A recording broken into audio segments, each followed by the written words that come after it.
today, here at Cayucas, I caught a really cool octopus. It helped. Oh God. Whoa. Okay, thank you. Okay. Yeah, it's on me. It's really cool octopus. Whoa. So this is such a cool octopus.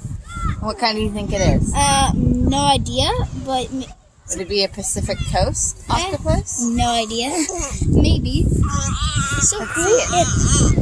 And it's just swimming around. And Hold your hand still.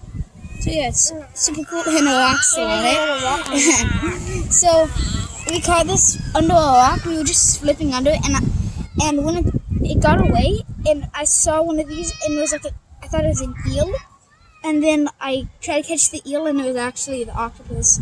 So yeah, That's cool. What else did you catch today?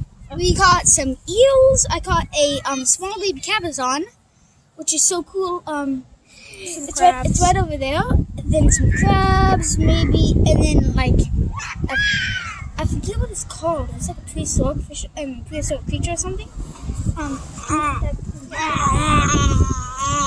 And then can I show you the baby cabezon?